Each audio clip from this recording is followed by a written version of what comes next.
In this video, I'm going to teach you how to solve more complex differential equations. And I'll do this one as an example.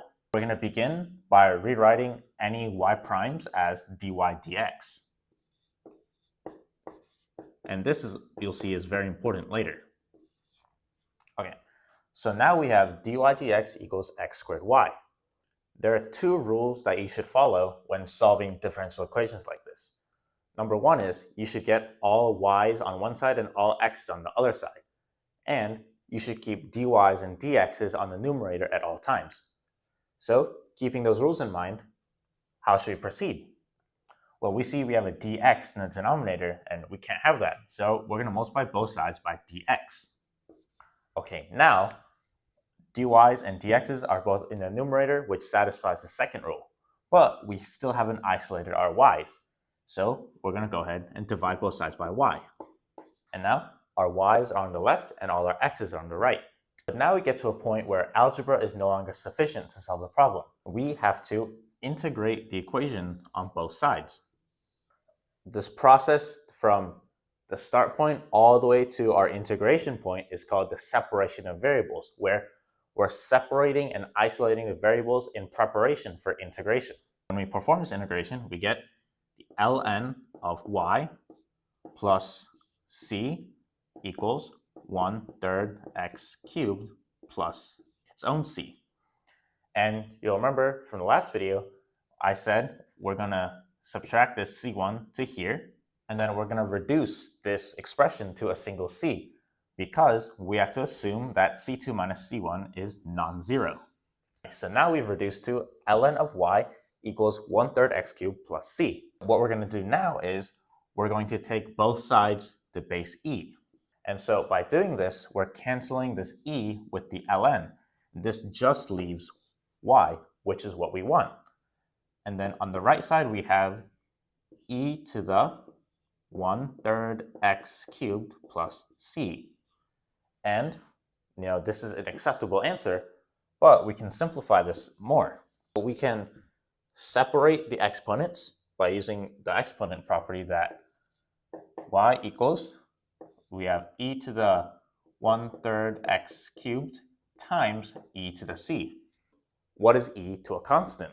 It's still a constant. So I'm also going to write this as c.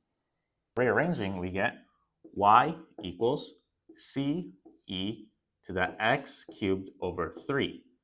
And this is a solution to this differential equation. But you'll notice that in our solution, we still have a c. And you'll remember that when we introduced the constant of integration in the last chapter, we said it's there to account for the entire family of antiderivatives of a function. So this represents the family of solutions to the differential equation, or this is called the general solution. If you want to replace the c with an actual number, then we're going to need a little bit more information. Now I'm going to do another problem for you, but notice that it's more than one part.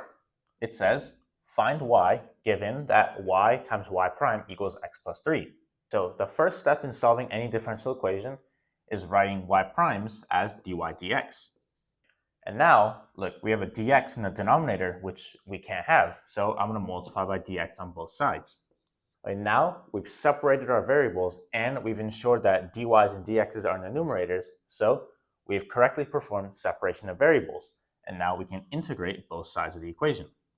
Integrating this side, we get 1/2 y squared equals, on the right side, we have 1/2 x squared plus 3x, and of course, plus c.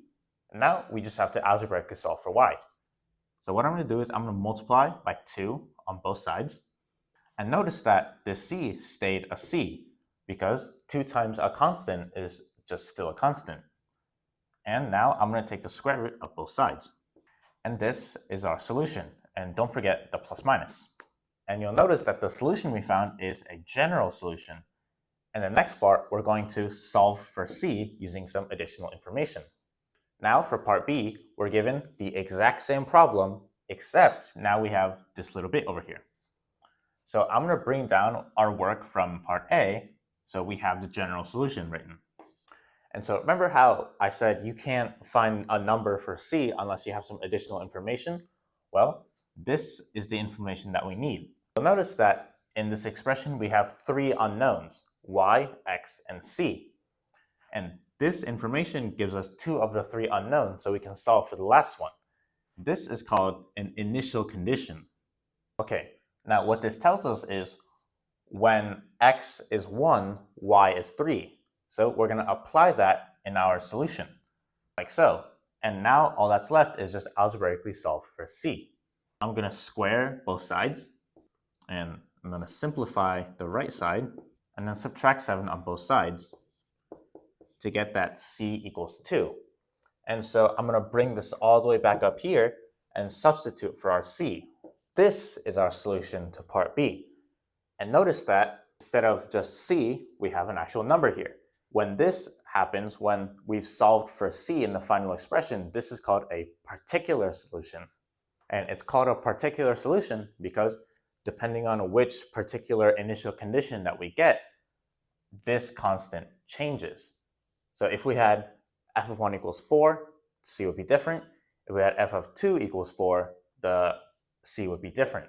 And so there's just a lot of possibilities that this solution could fall into, and this is one particular case. To close out the video, I'll do one last example for you, and this one is going to be a little more complicated. We're asked to find y given this equation and our initial condition. So immediately you should think, okay, I'm finding a particular solution here. I'm going to begin by first rewriting this as dy dx, like this. And then I'm going to move this over to the right-hand side. Now we have to go ahead and isolate our variables. First, I'm going to satisfy that we can't have dy's or dx's in denominators. So I'm going to go ahead and multiply by dx on both sides, like this. We already have a lot of x's over here, so why don't we just make this the x side and make this the y side? So I'm going to divide both sides by x and y, like this.